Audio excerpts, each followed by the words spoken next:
Biochemic medicinal system introduce করে দিয়েছিলেন। পরবর্তীকালে ওনার অসম্পূর্ণ কাজটাকে অগ্রগতি দান করেন এবং পূর্ণতা দান করেন ডক্টর সুসলার। এবং উনি যেটা বলেছিলেন যে আমরা সাধারণত আমাদের শরীরের যে সবথেকে ক্ষুদ্রতম একক আমাদের কোষ, বডি সেল, যখন বডি সেলের ইনঅর্গানিক পার্টের কোনো ইনঅর্গানিক মিনারেলের যখন ডেফিসিয়েন্সি দেখা দেয়, তখন সেই শরীরের কোষ তার শারীরবৃত্তিক কাজটি সম্পূর্ণভাবে করতে পারে না। এবং এই যেহেতু একটি কোষ আমাদের শরীরের সবথেকে ক্ষুদ্রতম একক, সেই কারণে সেই ক্ষুদ্রতম এককে কোনো শারীরবৃত্তীয় কাজ সম্পূর্ণ করতে কোনো অসুবিধা হলে বা কোনো ডিসঅর্ডার হলে সেটা কিন্তু বৃহত্তর রূপে ধীরে ধীরে একটা রোগের জন্ম দিতে পারে।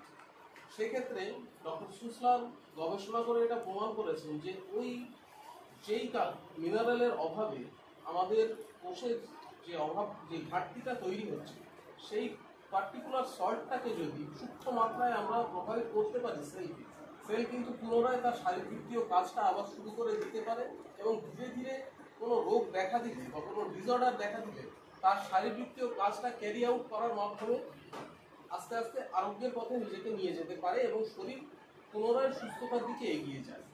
এই সিস্টেমটা একটা অল্টারনেটিভ মেডিসিনাল সিস্টেম এবং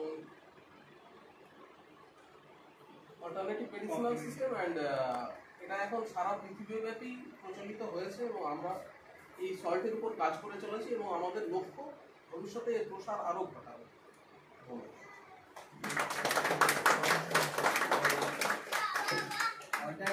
বিকল্প চিকিৎসা এবং স্বতন্ত্র চিকিৎসা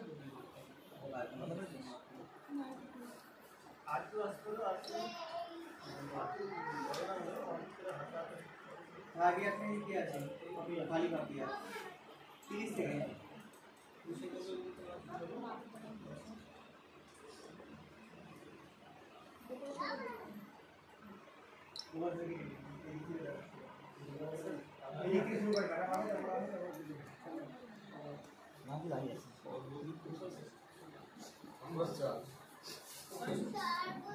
আজকে আমরা সবাই একত্রিত হয়েছি ডক্টর সুসলারের জন্মদিবস পালন করার উদ্দেশ্যে। সুসলার সম্বন্ধে সবাই যে কথা বলেছেন, সব থেকে বড় যেটা কথা সেটা হচ্ছে বায়োকেমিকে কীভাবে সৃষ্টি হচ্ছে। ডক্টর সুসলার উনি খুব ভালো কেমিস্ট্রিয়ান ছিলেন, কেমিস্ট্রিতে ওনার দক্ষতা খুব বেশি। যখন উনি গবেষণা করতে শুরু করলেন, ততদিন পর্যন্ত আমাদের দেহে ওষুধ হিসাবে যা ব্যবহার করা হতো, যে কেমিক্যালগুলো, যে মেটেরিয়ালগুলো ব্যবহার করা হতো, সেগুলো কোনোটাই আমাদের দেহের অংশ নয়, বাইরের কোনো কিছু আমাদের শরীরে রোগ প্রতিরোধ বা রোগ আরোগ্যের জন্য ব্যবহার করা হতো। সুসলার প্রথম এই কনসেপ্টটা আনলেন যে আমাদের শরীরের মধ্যে যা কিছু আছে সেটা দিয়েই আমরা সুস্থ হতে পারি। উনি বলতে চাইলেন, একটা এক্সাম্পল দিয়ে যদি বলি আমি, যে একটা বেড়ার ঘর যদি ক্ষতিগ্রস্ত হয়, তাহলে বেড়ার ঘরের ভাঙা জায়গাটাতে আমি ইট দিয়ে কাটতে পারবো, আমাকে বেড়া দিয়েই কনস্ট্রাকশনটা করতে হবে। সেম যদি এরকম ইটের বিল্ডিং, সেটা যদি ভেঙে যায়, সেখানে আমি বেড়া দিয়ে কিছুতেই ম্যাচ আপ করতে পারবো না, ইট দিয়েই করতে হবে। তো উনি বলতে চাইলেন যে আমাদের শরীরে যে মিনারেলসগুলো বা যে বস্তুগুলো বর্তমানে রয়েছে, সেইগুলো দিয়েই আমাদের শরীর সুস্থ হতে পারে।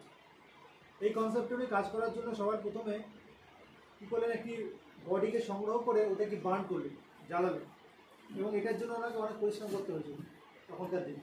এবং নিজের বেসমেন্টে উনি এই কাজটা করেছিলেন, বডিকে জ্বালিয়ে সে বডি থেকে যে কম্পাউন্ডগুলো প্রাপ্ত হলো সেইগুলোকে উনি ভালো করে অ্যানালিসিস করলেন। এবং অ্যানালিসিস করতে করতে অবশেষে আমাদের আজকে যে বায়োকেমিক আমরা পড়ি, সেই বায়োকেমিকের ভিত্তি ওইখান থেকে শুরু করি। ওখান থেকে তিনি মানবদেহে যে সমস্ত কম্পাউন্ডগুলো পেয়েছিলেন, এবং উনি মেইনলি ফোকাস করলেন কিসে না, ইনঅর্গানিক সল্টসগুলো। উনি বললেন যে ইনঅর্গানিক সল্টসগুলো হচ্ছে আমাদের বিল্ডিং ম্যাটেরিয়ালস, এগুলো হচ্ছে আমাদের অ্যাজ এ ট্রান্সপোর্টার হিসাবে এবং লেবার হিসাবে এরা কাজ করে। আমাদের শরীরে দুটো কম্পাউন্ড থাকে, অর্গানিক, ইনঅর্গানিক। অর্গানিক পার্টটা শরীরে যদি পর্যাপ্ত পরিমাণে থাকেও, ইনঅর্গানিকের যদি ঘাটতি হয়, তাহলে অর্গানিক পার্টগুলো আমাদের শরীরে ঠিকঠাকভাবে ঠিকঠাক ওয়েতে ফাংশন করতে পারবে না, এবং সেই ফাংশন না করার জন্য আমাদের শরীরে এক এক রকমের রোগের সৃষ্টি বা রোগের সিমটম উদ্ভূত হবে। তারপরে উনি এই ইনঅর্গানিক সল্টগুলোর উপর বেস করে আজকে আমরা যে বায়োকেমিক সিস্টেম নিয়ে এত আলোচনা করছি, যে system WHO approve, Indian government approve, সেই সিস্টেমকে উনি এইখানে এইভাবে শুরু থেকে শুরু করেছি। এবং সেখান থেকে আজকে আমরা 12টা সল্ট, প্রাইমারি 12টা সল্ট, 28টা কম্বিনেশন এবং এছাড়াও এর বাইরেও যত ইনঅর্গানিক কম্পাউন্ড রয়েছে সেই সকল ইনঅর্গানিক কম্পাউন্ড বায়োকেমিক সল্টের আন্ডারে আসে এবং সেটা দিয়ে আমরা চিকিৎসাকে এগিয়ে নিয়ে চলেছি। এটুকু বলে আমি বক্তব্য শেষ করছি।